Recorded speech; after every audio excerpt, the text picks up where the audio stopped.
Bonjour bien-aimés, ce matin nous parlons sur le thème Jésus-Christ est le juge de tous. Amen. La Bible nous fait clairement savoir qu'il y a un jour fixe où Jésus viendra juger le monde selon sa justice. Ouvrons notre Bible dans Actes chapitre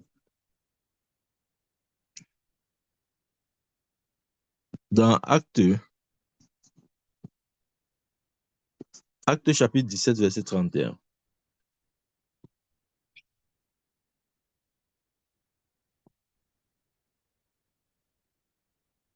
Acte 17, 31, je lis ici, il est écrit, parce qu'il a fixé un jour. Ok, lisons même à partir du verset 30.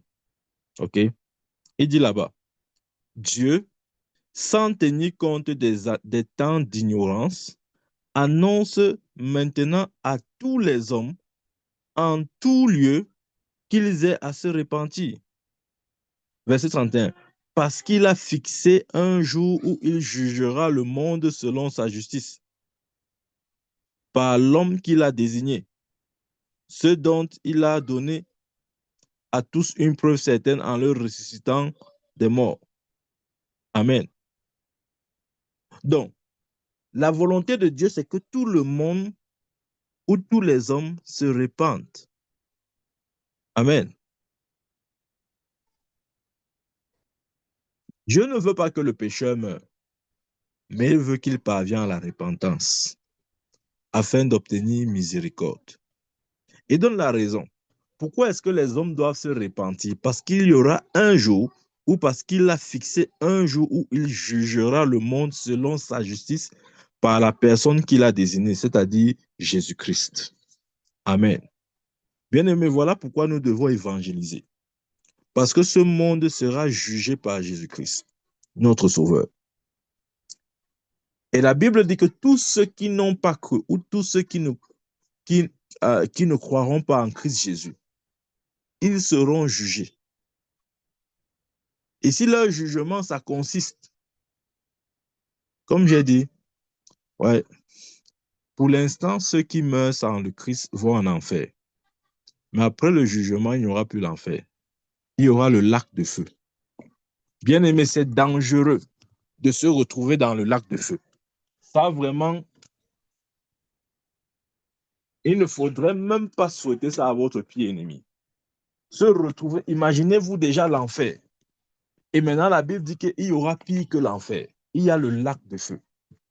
Lorsque Dieu amènera tout homme en jugement, pour ceux qui ne seront pas ou ceux qui n'auront pas cru en lui, ils seront simplement jetés dans le lac de feu. Amen. Dieu va juger le monde avec sa justice. Ou si vous voulez, avec justice, c'est-à-dire sa justice à lui. Et vous savez, les exigences ou, comment il dit, ce que Dieu appelle justice n'a rien à voir avec ce que l'homme appelle justice. Dieu a sa propre justice. De la même manière que les hommes ont leur justice, Dieu aussi a sa justice. Et c'est selon sa justice qu'il va juger le monde entier. Et Jésus était établi juge de tous. Amen. L'important de comprendre ceci. Le Père lui-même n'est pas, comment il dit ça? Le Père ne juge personne. Le Père ne va juger personne. La Bible dit qu'il a remis tout jugement à Jésus.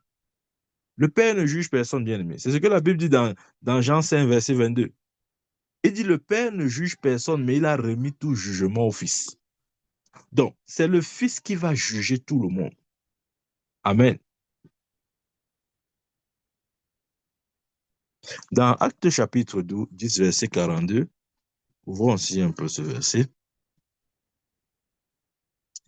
Acte 10, 42, là, il est écrit, « Et Jésus nous a donné de prêcher au peuple et d'attester que c'est lui qui a été établi par Dieu, juge des vivants et des morts. » Waouh! Nous écoutons ça? Et Jésus nous a ordonné de prêcher au peuple et d'attester que c'est lui qui a été établi par Dieu, juge des vivants et des morts. Les apôtres avaient aussi pour mission d'établir cette vérité, de prêcher au peuple, aux Juifs, que c'est le Messie, celui-là qu'ils ont rejeté, que Dieu a établi juge des vivants et des morts. Amen. Une pensée similaire est donnée aussi dans 2 Timothée. Ouvrons notre Bible dans 2 Timothée. 2 Timothée chapitre 4, verset 1. Il dit, je t'en conjure devant Dieu et devant Jésus-Christ, qui doit juger les vivants et les morts, et au nom de son apparition et de son royaume. Waouh! La version NIV dit, en présence de Dieu et de Jésus-Christ, qui jugera les vivants et les morts. Et en vue de son apparition et de son royaume, je vous donne cette charge. Ouais? Jésus est celui qui jugera les vivants et les morts. Amen. Il jugera les vivants et les morts.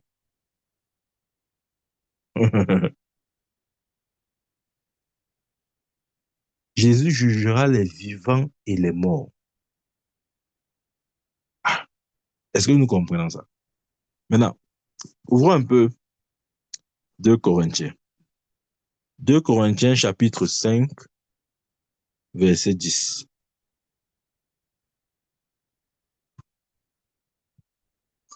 2 Corinthiens 5, 10. Regardez. Là, il est écrit. Car il nous faut tous comparaître devant le tribunal de Christ, afin que chacun reçoive selon le bien ou le mal qu'il aura fait étant dans son corps. Il est le juge de tous. Il sera le juge des chrétiens et des juges des païens. Mais pour nous chrétiens, Dieu va nous juger selon le tribunal de Christ. Amen. Bien aimé, ce jugement est différent de celui du jugement des païens. Parce que notre jugement, qui est celui du tribunal de Christ, Paul donne, ou Paul indique, ou si vous voulez, Paul décrit ou dit en quoi consistera ce jugement. Amen. Il dit, afin que chacun reçoive selon le bien ou le mal qu'il aura fait étant dans son corps.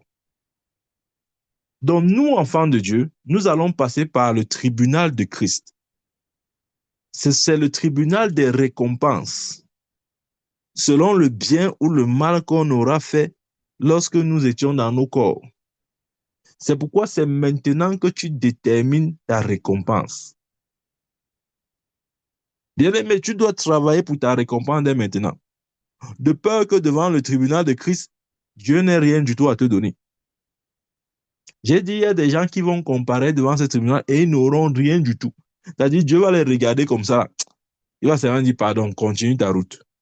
Parce qu'il n'y a pas de récompense. Il n'y aura pas de récompense. Pourquoi? Parce que lorsqu'ils étaient sur terre, ils ont tout fait pour ne pas travailler pour le Seigneur. Ils ont tout fait pour ne rien faire, pour ne pas œuvrer pour Dieu, pour ne jamais accomplir ce que Dieu voulait qu'ils accomplissent. Ils se sont juste limités à la nouvelle naissance. Ils se sont seulement limités à dire que je suis chrétien, je suis né de nouveau. Amen. Courons comme, n'est-ce pas, cet athlète qui veut gagner le prix. Paul pouvait dire, j'ai combattu le bon combat. J'ai achevé ma course, j'ai gagné la foi. Désormais, la couronne de vie m'est réservée. Bien-aimé, cours comme quelqu'un qui attend une couronne ou comme quelqu'un qui veut une couronne. J'ai dit, le monde tire à sa fin. Croyez-le ou pas, c'est terminé. Je vous dis que c'est terminé. Je ne vous demande pas, je vous informe, c'est terminé. Amen. Donc, si même le peu de temps que les pales tournent, c'est-à-dire, rappelons-nous ce que j'ai expliqué. J'ai pris l'exemple du ventilateur. Lorsqu'on débranche un ventilateur, les pales semblent continuer, mais ce n'est plus alimenté. C'est exactement dans cette circonstance que le monde est. Je l'ai dit depuis 2025, commençons à espérer le retour de Christ. Quand je parle d'espérer, c'est une espérance immédiate. Amen. Parce que depuis cette date-ci, c'est-à-dire 2025, Dieu a débranché le temps. C'est un peu comme le ventilateur qu'on débranche. C'est comme ça le temps est débranché.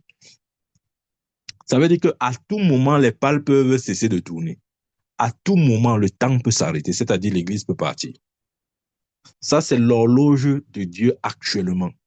À tout moment, les pales peuvent s'arrêter parce que le temps a été arrêté. Amen. Donc, ça veut dire que ce type de jugement-là, le tribunal de Christ, c'est le jugement du peuple de Dieu ou des chrétiens que nous sommes. Et le but de ce jugement, c'est de nous donner des récompenses selon que nous avons, selon que chacun, bien sûr, selon que chacun a travaillé sur terre. Bien-aimé, ne compte pas sur mes récompenses. Mes récompenses sont mes récompenses. Chacun doit travailler pour ses propres récompenses. Amen. Parce que Jésus compte nous récompenser. Nous recevons la récompense du Maître. Amen. C'est ce que la Bible dit. Et regardez encore. Je vais enchérir ça avec ce verset. De 1 Corinthiens. Allons maintenant dans 1 Corinthiens. On était d'abord dans 2 Corinthiens, n'est-ce pas? Maintenant, nous allons aller dans 1 Corinthiens. Regardons ce que Paul dit.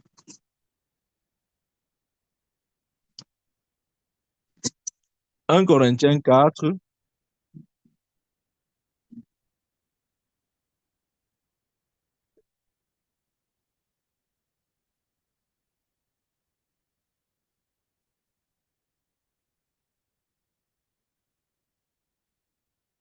Excusez-moi.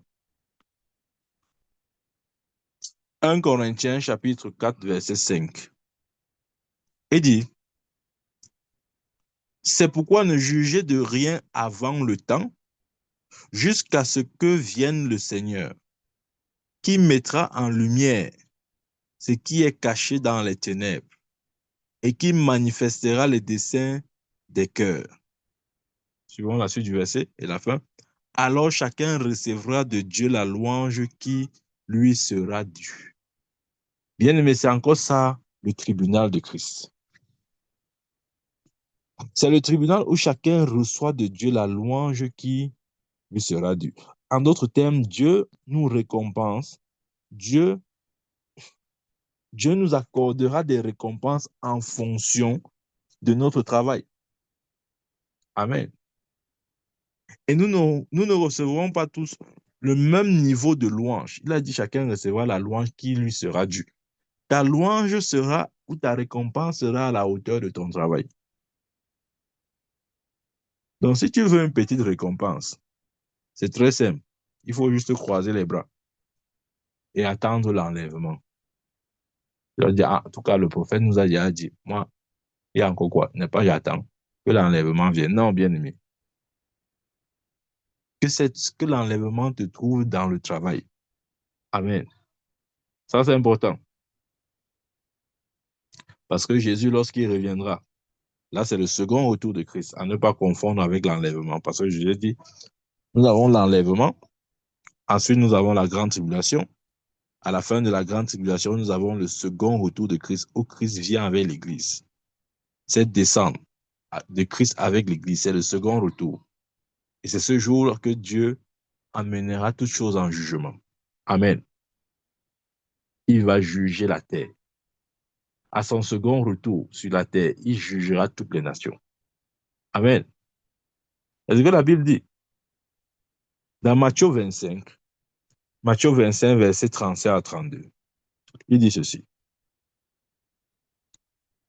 Lorsque le Fils de l'homme viendra dans sa gloire, avec tous les anges, il s'assiera sur le trône de sa gloire. Toutes les nations seront assemblées devant lui. Il séparera les uns d'avec les autres, comme le berger sépare les brebis d'avec les boucs. Amen.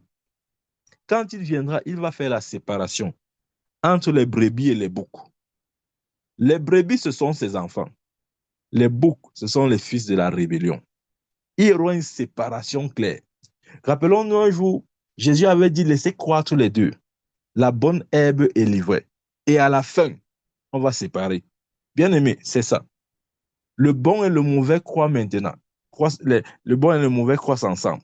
Mais à la fin, Dieu va séparer. Dieu va mettre de côté les brebis et de l'autre côté les boucs. Amen. C'est ce qui va se passer.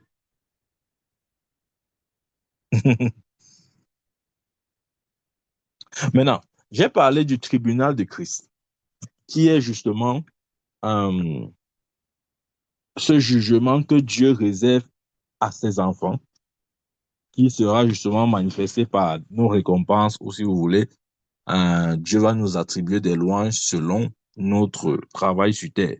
Ça, c'est le tribunal de Christ. Et il y a un autre jugement qui n'est pas le nôtre, mais qui est celui des boucs. Rappelez-vous, Jésus vient séparer les brebis et les boucs. Il y a un autre jugement qui est celui des boucs, c'est-à-dire ceux qui ne sont pas nés de nouveau, ceux qui n'ont pas rencontré le Seigneur Jésus. Dieu prépare un autre jugement pour eux. Amen. Et ce jugement est décrit dans Apocalypse chapitre 20, verset 11. Ouvrons notre Bible. Apocalypse 20, 11.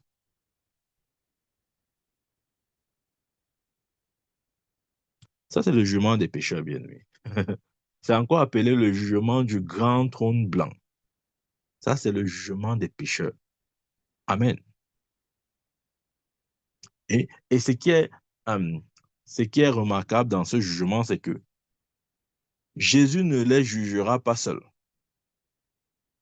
Il jugera les pécheurs. En fait, nous jugerons les pécheurs. Parce que ce jour-là, nous serons dans le camp des juges. Vous voyez, quand vous allez au tribunal, il y a généralement deux camps. Il y a le camp du juge et le camp des accusés. Vous voyez? Donc, le jour-là, c'est-à-dire le jour du jugement réservé aux pécheurs, ou si vous voulez, le jugement du grand trône blanc, nous serons du côté des juges. Imaginez-vous un peu quand vous allez au palais de justice, vous voyez la barre des juges, c'est en haut là. On juge les coupables, les accusés, etc. C'est exactement comme ça. Nous serons du côté des juges et nous allons juger le monde. C'est ce que la Bible dit. Nous allons juger le monde. Paul le dit. Amen. C'est encore appelé le jugement du grand trône blanc. Nous trouvons ça où? Nous trouvons cette référence dans Apocalypse, chapitre 20, verset 11. Apocalypse 20, 11, il dit, puis je vis un grand trône blanc et celui qui était assis dessus. La terre et le ciel s'enfuient devant sa face et il ne fut plus trouvé de place pour eux. Amen.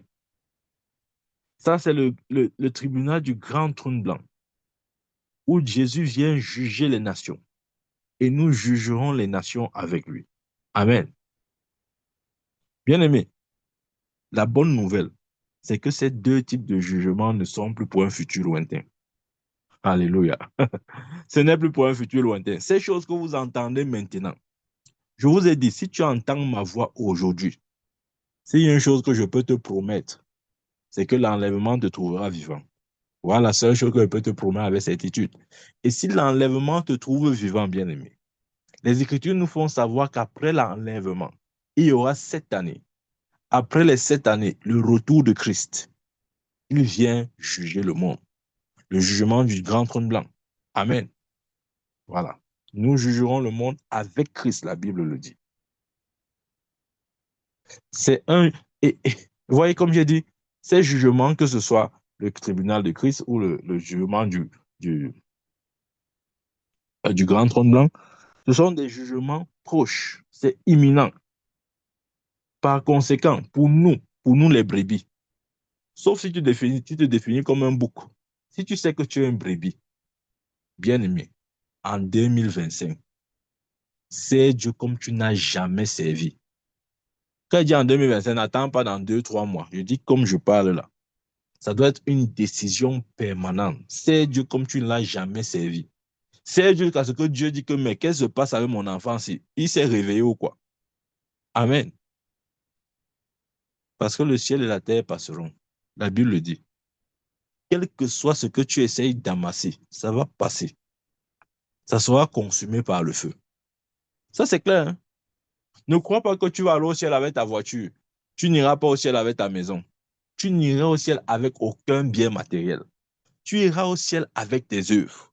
Ce sont tes œuvres qui vont t'accompagner dans l'au-delà. Aucune maison ne t'accompagnera. Aucune voiture ne t'accompagnera. Si tu veux les avoir sur terre, c'est bien. Elle est. Mais sache qu'aucun de ces biens ne t'accompagnera dans l'au-delà. Aucun. Vous avez déjà vu, on a enterré quelqu'un avec sa voiture. Même si on enterre avec sa voiture, il a conduit dans la voiture là dans la tombe. Non. Donc, bien aimé, ne nous laissons pas distraits par les biens de la terre au point où nous oublions l'essentiel. Ne nous laissons pas distraits par la chasse. C'est-à-dire, tu poursuis ça, tu poursuis à tout prix et à tous les prix, oubliant l'essentiel. La seule chose qui te poursuivra dans l'au-delà, ce sont tes œuvres. Et ta maison, ta voiture ne sont pas tes œuvres. Tes œuvres ici, c'est ce que tu as fait pour le Seigneur. Amen. Qu'est-ce que tu as fait pour le Seigneur? Si demain est le jour de l'enlèvement, qu'est-ce que tu vas dire à Dieu? Tu vas dire à Dieu, Seigneur, voici ce qu'il a fait pour toi. Tu vas dire quoi? Tu vas dire quoi? Tu vas présenter quoi au Seigneur? Je lui ai dit non, vraiment, Seigneur, vraiment, il faut comprendre que vraiment, c'était trop dur. Vraiment, toi, tu vois que la terre n'était pas facile. Vraiment, j'étais très occupé. Mais Seigneur, tu sais que bon, vraiment, j'étais occupé à chercher mon gagne-pain. Vraiment, Seigneur, tu sais que le travail n'est pas facile. Ce sont les excuses inutiles. D'ailleurs, ce jour-là, tu ne pourras même pas donner ce genre d'excuses. Amen. Donc, bien aimé, s'il y a une année où nous devons servir Dieu comme des fous, servir Dieu jusqu'à être fou, c'est en 2025. Amen. Oui, les chrétiens, même quand on parle clairement comme ça, ils ne vont jamais comprendre. Jamais, jamais. Donc, si nous ne sommes pas engagés pour Dieu maintenant, bien aimé, j'ai bien peur que cela ne soit plus jamais possible. Amen. Vivons maintenant chaque jour. Ouais, quelqu'un a dit, il faut vivre chaque jour comme si c'était le dernier. Je crois vraiment que nous sommes arrivés à ce niveau-là. Je vous assure, nous sommes arrivés à ce niveau-là. Si nous n'apprenons pas à vivre chaque jour comme si c'était le dernier, j'ai bien peur que le son de la trompette nous surprenne. Vivons chaque jour. C'est-à-dire que quand tu te lèves là, dis-toi que c'est aujourd'hui le jour de la trompette, le jour de l'enlèvement. Autrement dit, c'est Dieu à fond jusqu'à ce que Dieu lui-même dit que hey, qu'est-ce qui se passe avec le gars ci. Moi, j'ai envie de lire un peu la suite du verset. Hein. Apocalypse 20, verset 11 à 12. On va lire les deux. Il dit, puis je vis un grand trône blanc et celui qui était assis dessus. La terre et le ciel s'enfuient devant sa face et il ne fut plus trouvé de place pour eux. Verset 12. Et je vis les morts, les grands et les petits, qui se tenaient devant le trône. Waouh! Des livres furent ouverts, et un livre fut ouvert, celui qui est le livre de vie. Et les morts furent jugés selon leurs œuvres, d'après ce qui est écrit dans ces livres. Amen. Lorsqu'il parle des morts ici, il ne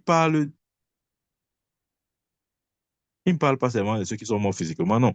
Ici, les morts, ce sont justement les boucs, les païens, ceux qui sont nés, qui sont morts sans le Christ. C'est eux que l'apôtre Jean ici appelle les morts. Amen. Parce que rappelons-nous, j'ai dit le tribunal ou le tribunal du grand trône blanc, c'est le tribunal des païens, des boucs. Il dit donc quoi? Qu'il a vu des morts, les grands et les petits. Ça veut dire que Dieu va juger toute personne, petit comme grand, enfant comme adulte comme vieux. Tous passeront devant ce jugement. Amen. Nous sommes des privilégiés. J'espère que nous réalisons le privilège que Dieu nous a accordé. Parce qu'il a dit qu'il a vu des morts, des grands et des petits. Et on croit que vraiment, est-ce que Dieu va juger les petits? Il va juger. Voilà, c'est écrit dans ta Bible, non? Attention, nous ne connaissons pas les standards de Dieu en matière de jugement. Il ne juge pas comme les hommes. Ouais, des fois, on dit que non, vraiment, on ne peut pas juger les petits. Vraiment, il faut qu'on juge seulement les grands. Il va juger tout le monde. Amen. Avec justice. selon les standards de sa justice. Et je vais vous dire une chose. Une chose est sûre, qui que ce soit, si tu es mort sans Christ, ton jugement sera celui du trône blanc. Amen. Oui. Et quand Dieu juge en ce moment, il juge pour envoyer définitivement dans un lieu appelé le lac de feu. Ça, c'est la destination finale. Parce que la Bible dit que l'enfer même sera jeté dans le lac de feu. Amen. Donc, je ne dis pas ceci pour nous effrayer, bien sûr, parce que nous ne sommes pas ces morts-là, nous ne sommes pas ces boucs, nous sommes ces brebis. Mais je veux activer notre conscience sur certaines vérités. La vérité du jugement, des deux jugements, pour que nous soyons conséquents. Pour que chaque jour nous disons, nous devons parler à une personne. Bien-aimé, refuse que quelqu'un se retrouve en enfer à cause de toi. S'il veut partir, qu'il aille, mais pas parce que tu n'as rien fait pour lui. Pas parce que tu n'as pas voulu le sauver. Pas parce que tu n'as pas voulu lui témoigner de Christ. Amen. Il dit ici dans Apocalypse 22, verset 12, il dit, voici, je viens bientôt, et ma rétribution avec moi, pour rendre à chacun selon ce qu'est son œuvre. Waouh. Il vient bientôt pour rendre à chacun selon ce qu'est son œuvre. Il dit, voici, je viens bientôt et ma rétribution avec moi pour rendre à chacun selon ce qu'est son œuvre. Quelle est ton œuvre? Si aujourd'hui Dieu arrête tout, quelle sera ton œuvre? Quand tu vas passer devant le tribunal de Christ, ce tribunal de récompense, ce tribunal où Dieu nous donnera des louanges selon notre travail. Jusqu'où vont parler tes œuvres? Amen. Et bien aimé, pour ceux-là qui sont encore des boucs, rappelons-nous le mystère de la porte des poissons, allons les chercher et ramenons-les dans Jérusalem, à Sion, la ville sainte, la ville de Dieu, l'Église. Ça, c'est notre responsabilité. Amen. Bien aimé, je finirai en disant ceci. Soyons conscients. Ayons un esprit de gratitude et remerciement pour l'opportunité que Dieu nous donne de le servir encore pour ces quelques instants qu'il reste. Et mettons-nous au travail. Apportons ce message du salut à toutes les nations. Mais quand on parle des nations ici, ne te dis pas que non, mon prophète, donc ça veut dire que vraiment, il faut que Dieu me fasse voyager. Je dois sortir du pays où je suis pour aller dans d'autres pays. Bien aimé, s'il te fait voyager, tant mieux. S'il ne te fait pas voyager, les nations dont on parle, ça peut être tes voisins. Les nations dont on parle, ça peut être tes collègues de service. Les nations dont on parle, ça peut être tes amis. C'est ça les nations. Amen. Dieu nous attend. Dieu compte sur nous. Ne le décevons pas. Refuse de le décevoir. Tu dois refuser ça.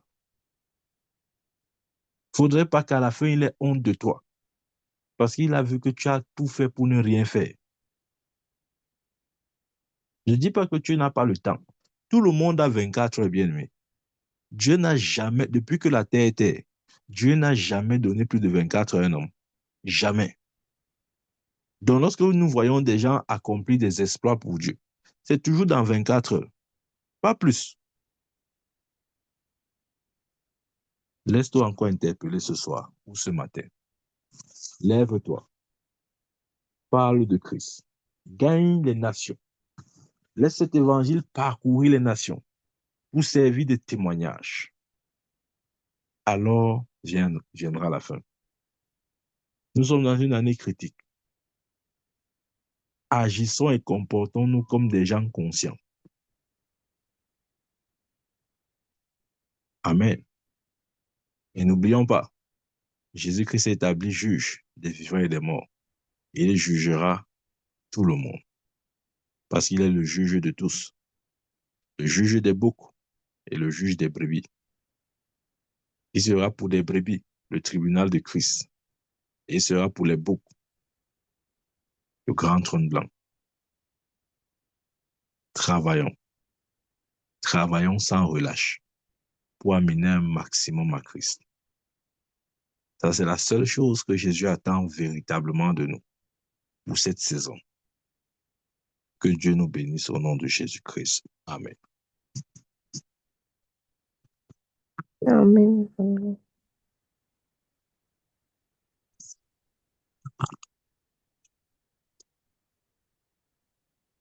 Amen.